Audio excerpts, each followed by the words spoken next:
वर्णन करते हैं, श्रवण का सफल वर्णन करके कीर्तन का वर्णन करते हैं ना। धीयंत्रेण बचो घटेन कविता कुल्योपे कुल्याक्रमे रानीतिश्च सदा शिवस्य चरितां भोरासि दिव्यामृतैः हृत्केदारयुताश्च भक्तिकलमः साफल्यमातन्वते दुर्भिक्षान् मम सेवकस्य भगवन् विश्वेशभीति कुतः। तो यहाँ पर संबंध करते हैं हे भगवान, तो भगवान हे विश्वेश, दो संबोधन करते हैं। तो भगवान का लक्षण करते हैं यहाँ पर। भगवान के बहुत अच्छे लक्षण है। तो कहते हैं भगवान से कौन सा लक्षण है? भगवान का लक्षण है, कहते हैं टीका में वर्णन करते हैं, ऐश्वर्यस्य समग्रस्य वीर्यस्य यशस्य श्रीः। ऐश्वर्यस्य समग्रस्य वीर्यस्य यशसः श्रियः ज्ञान वैराग्योश्चैव शरणां भग इतीर्ण। ये परमात्मा में हमेशा विद्वान रहते। ऐश्वर्य, समग्र ऐश्वर्य, समग्र वीर्य, समग्र यश और समग्र श्री लक्ष्मी, ये और ज्ञान और वैराग्य, ये 6 हो गया। ऐश्वर्य, वीर्य, यश, श्री, लक्ष्मी, ज्ञान और वैराग्य, ये जिसमें नित्य रहे हैं, वो हमेशा बने रहे, इनको भाग्य कहते हैं। ऐश्वर्य, भाग्य नहीं ऐश्वर्य, ये 6 जिसमें रहते हैं, विद्वान रहते हैं परमात्मा। भाग्य ऐश्वर्य, ये जिसमें रहते हैं उसको भगवान कहते हैं। 6 हमेशा जिसमें रहते हैं उसको भगवान कहते हैं। ये भाग्य का नाम आता है, भाग्य नहीं ऐश्वर्य होता है। ये भाग्य ऐश्वर्य जिसमें रहते हैं उसको भगवान कहते हैं। भगो अस्य अस्तित्व भगवान, भाग्य है जिसमें, ऐसा भगवाला जो है, जिसमें है अथवा जो है, ऐसे उसको बोलते हैं भगवान। तो ऐश्वर्य, समग्र ऐश्वर्य, संपूर्ण ऐश्वर्य, संपूर्ण वीर्य, बल, संपूर्ण यश, संपूर्ण श्री, धन, संपूर्ण ज्ञान और संपूर्ण वैराग्य, ये जिसमें रहते हैं उसको भगवान कहते हैं। अब भगवान का लक्षण कहते हैं, उत्पत्तिम च विनाशम च भूतानाम अगतिम गतिम वेत्ति विद्याम अविद्याम च भगवान स इति स्मृते। जो उत्पत्ति करता है, विनाश करता है, भूतों की गति को भी जानता है और अगति को भी जानता है, कहाँ जाने वाला, कहाँ से आने वाला है। विद्या को भी जानता है, अविद्या को जानता है। ज्ञान, विद्या ज्ञान और अविद्या माया, इन दोनों को भी जानता है। ऐसे जानने वाले को भगवान कहा जाता है। ये भगवान का लक्षण है। तो यहाँ पर संबोधन करते हैं हे भगवान। तो कहते हैं हे भगवान, हे विश्वेश, विश्व के ऊपर शासन करने वाले, हे महादेव। 2 संबोधन है ना, हे विश्वेश, भुवन के अधिपति। विश्वेश का अर्थ भुवन के अधिपति, आपका सेवक।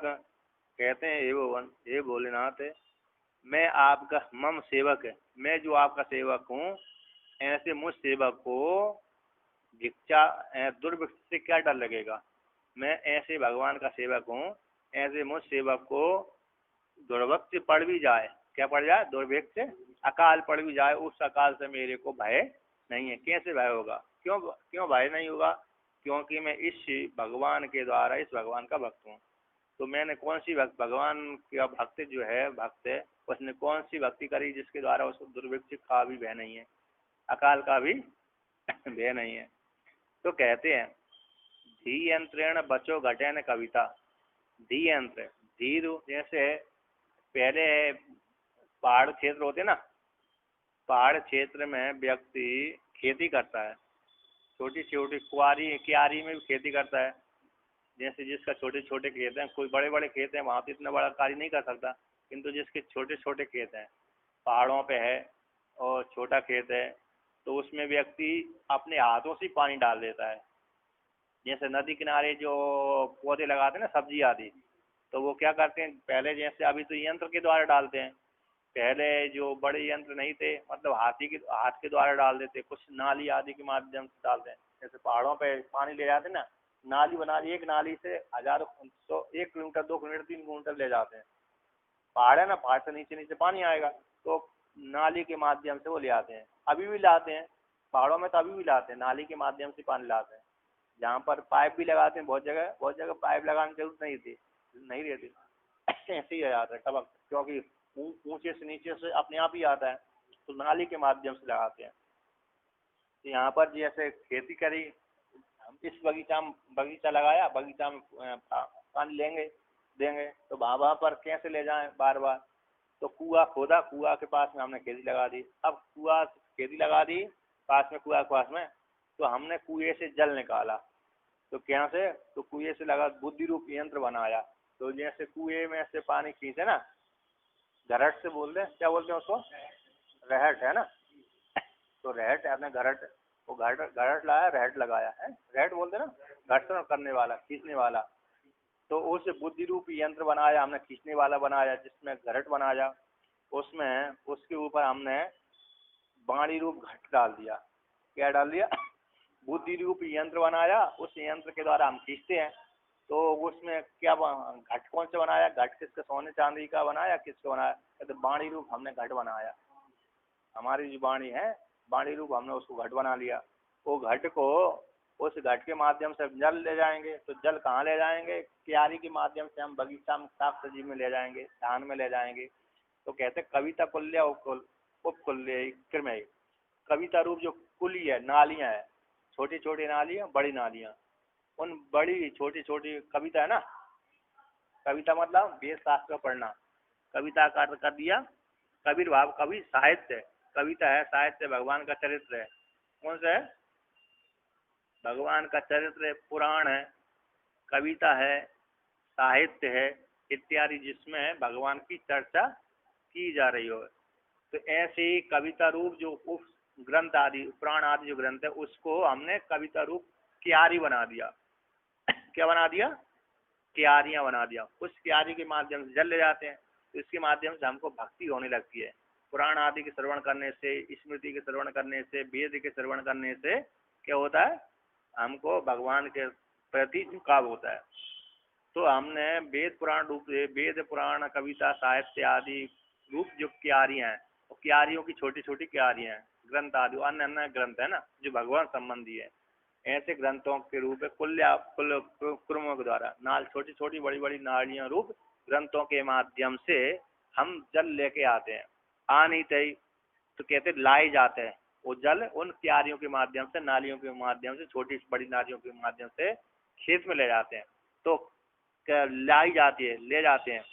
कहते किस, कौन सा जल लेके जाते हैं, कुएं से जल निकालते हैं ना, तो कुएं से जल लाते हैं, तो कैसे लेके जाते हैं, बोलते हैं सदा शिव से चरिताम्भो राशि दिव्य अमृत है। भगवान सदा शिव रूप परमात्मा के, शिव के सदा रूप जो शिव है, ऐसे सदा शिव परमात्मा के चरिताम्भो राशि, चरित्र भगवान शिव जी का चरित्र, चरित्र रूप जो अम्बो राशि, अम्बेन जल, जल की राशि है, अम्बो राशि है ना समुद्र, जल है, कुएं से निकला हुआ जो जल है, भगवान भोलेनाथ का जो चरित्र है। भगवान भोलेनाथ में कौन सा चरित्र है, ऐसे राक्षसों को मारा, दैत्यों को मारा, असुरों को मारा, भगवान ने एक क्रीड़ा करी, ये भगवान ने एक क्रीड़ा करी, भगवान ने इतने जन्म लिए, भगवान ने इसको ज्ञान दिया, इसको मोक्ष प्रदान किया, इसको भक्ति का वरदान दिया, इसकी रक्षा करी, इसके ऊपर अनुग्रह किया, है ना। तो भगवान भोलेनाथ का चरित्र रूप जो जल राशि है, वह जल राशि कैसे दिव्य अमृत वाली है, दिव्य अमृत को प्रदान करने वाली है। ऐसे दिव्य अमृत को प्रदान करने वाली अमृतों से युक्त जो भगवान भोलेनाथ की चरित्र रूप जल राशि है, वह जल राशि बुद्धि रूप यंत्र के माध्यम से, घट रूप पाणी रूप घट के माध्यम से, कुली अकुली के द्वारा, छोटी छोटी बड़ी बड़ी नदियों के द्वारा, वह भगवान भोलेनाथ का चरित्र जो जल है, वह जल धारा हृदय केदार युक्ता, हमारे हृदय कमल रूप जो केदार खेत है, हृदय कमल ही खेत है हमारा, कौन है, हृदय कमल रूप जो खेत है, वह खेत में वो जल आता है। उस जल में जब हृदय रूप कमल में जो जल आता है, भगवान भोलेनाथ का चरित्र रूप जो पान जल है आता है, उसमें हृदय रूप केदार में, खेती में खेती में कुछ ना कुछ लगाता है, माली है ना, माली है, किसान है, कुछ ना कुछ लगाता है। तो क्या लगाया उसने, तो भक्ति कलमा, धान आदि लगाया, है ना। क्या लगाया, भक्ति कलमा लगाया।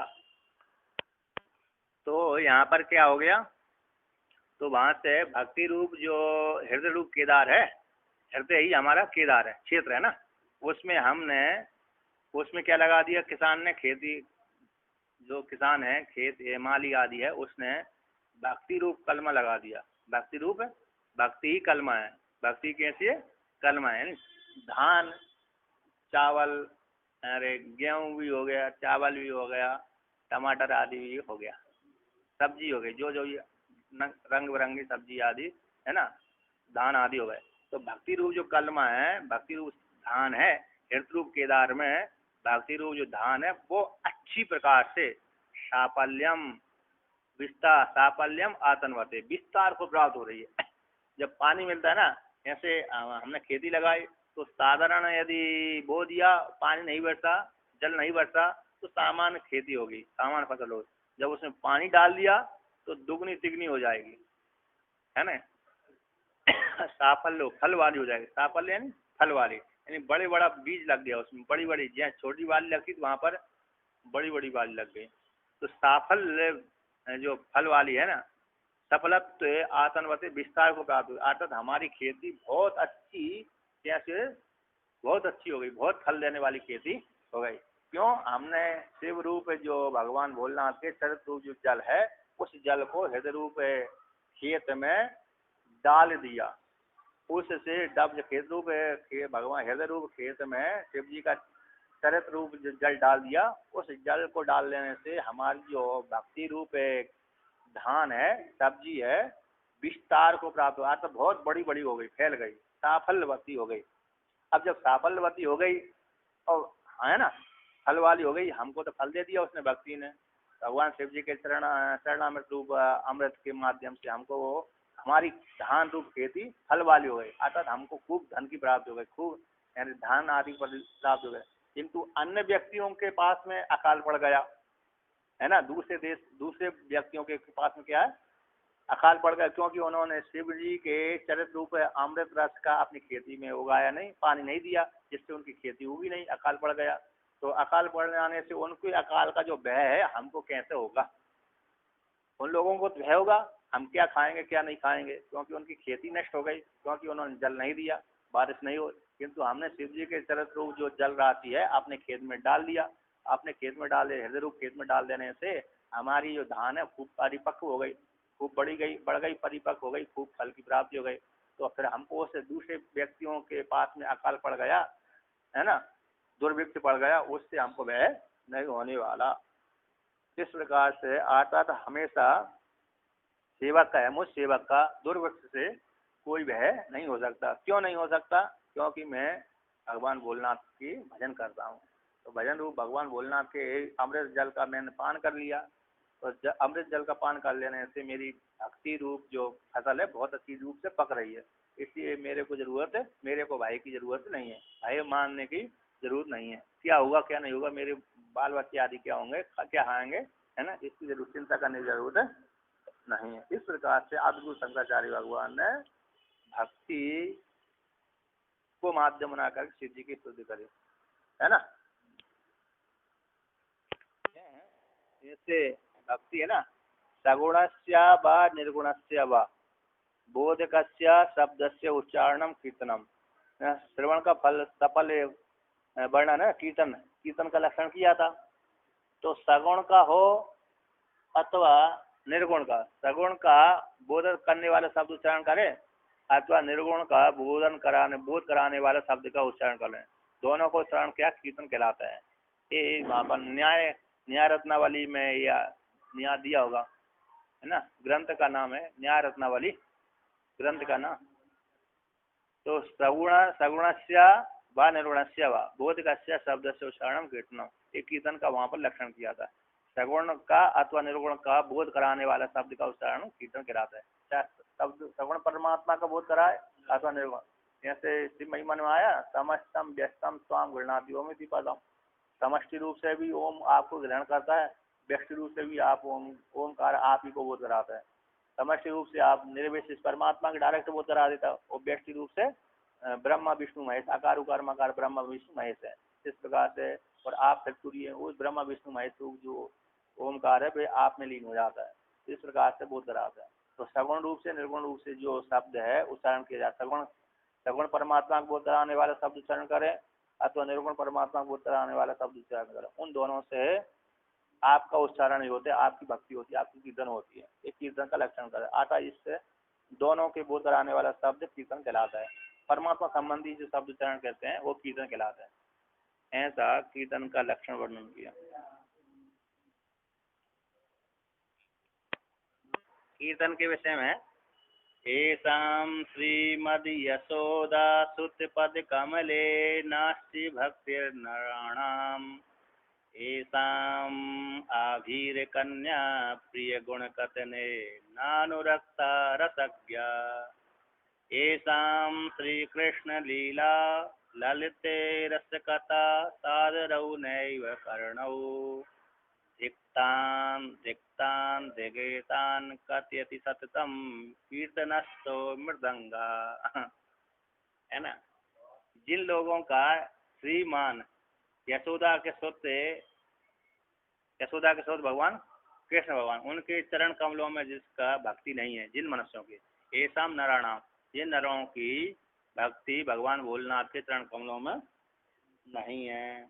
और जिन लोगों के और जिन पुरुषों की स्त्री पुरुषों की भक्ति आविर कन्या राधिका में नहीं है ना। प्रिय गुण कथन आविर कन्या के प्रिय गुण कथन में अनुरक्त नहीं है, जो रस को जानने वाले है ना, रस को जानने वाले रसज्ञ ये शाम जिन लोगों की रस को जानने वाले रसज्ञों की जो आविर कन्या है, या आविर कन्या मतलब अरे इनकी यशोदा अरे राधिका रानी के प्रिय गुण कथन में जिनकी रस को जानने वाले में रस को जानने वाली भक्ति रस वाली भक्ति के गुण कथन में जिनकी अनुरक्ति नहीं है।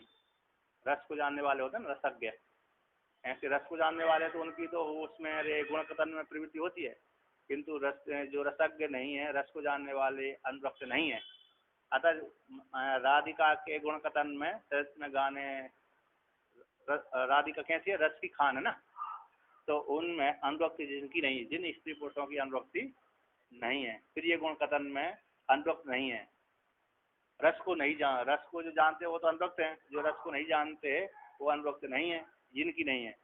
ऐसा श्री कृष्ण लीला ललित रस कथा सादर नहीं विकर्ण ऐसा जिन स्त्री पुरुषों के कृष्ण भगवान लीला की कृष्ण भगवान लीला जो सुंदर लीला कहते है ना, लीला ललित रस कथा सौंदर्य से युक्त होकर के उनकी जो भगवान कृष्ण की बाल लीला है, युवा लीला है, चरित्र लीला है, रस को प्रदान करने वाली है ना, रस को प्रदान करने वाली जो कथा है लीला है, उनको जो श्रवण नहीं करते सादर से आदर पूर्वक जो श्रवण नहीं करते, दोनों कान जिन स्त्री पुरुषों के नहीं श्रवण करते, जिन स्त्री पुरुषों के दोनों कान भगवान श्री कृष्ण के बाल चरित्र युवा चरित्र प्रौढ़ अवस्था वाले अन्य अवस्था वाले जो चरित्र को श्रवण नहीं करते।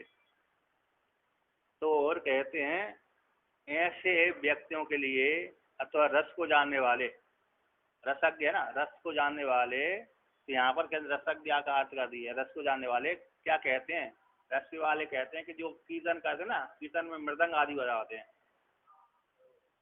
है ना, मृदंग तार निकालते मृदंग बोलते हैं, एक तरफ ज्यादा बड़ा पल्ला होता है, एक तरफ छोटा पल्ला, तो मृदंग बजाने वाले कहते हैं, रस को जानने वाले कहते हैं धिक्तान दिगेतान कथयति सततम कीर्तनस्थो मृदंग। तो रस को जानने वाले कहते हैं धिक्कार है इनको हमेशा वो मृदंग है ना, मृदंग कहते दिखताम दिख दिंग दिन दिन दिन ता। तो कहती इन जो भगवान जो उन व्यक्तियों के लिए धिक्कार करते हैं, इस अमुक व्यक्ति का धिक्कार हो, अमुक व्यक्ति का धिक्कार हो, अमुक व्यक्ति का धिक्कार हो। क्यों?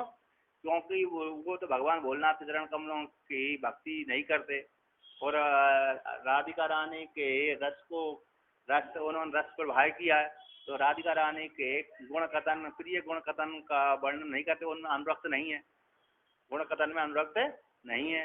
और कृष्ण लीला के जो ललित रस कथा है, सौंदर्य है, रस कथा है, उसको दोनों कान श्रवण नहीं करते। ऐसे स्त्री पुरुषों को जो मृदंग है, कीर्तन में बजने वाली मृदंग है, वह मृदंग उन ऐसे व्यक्तियों को धिक्कार है, धिक्कार तुम्हारे जीवन, धिक्कार तुम्हारे जीवन, धिक्कार धिक्कार धिक्कार करती है, दिखती है धिक्कार है। तो यहाँ पर क्या धिक्तान धिक्तान दिखेतान, धिक्कार है धिक्कार है धिक्कार, इनको कथयति सतत निरंतर कहती रहती है। कौन? कीर्तन में स्थित मृदंग, ऐसे रस को जानने वाले इस प्रकार से कहते हैं।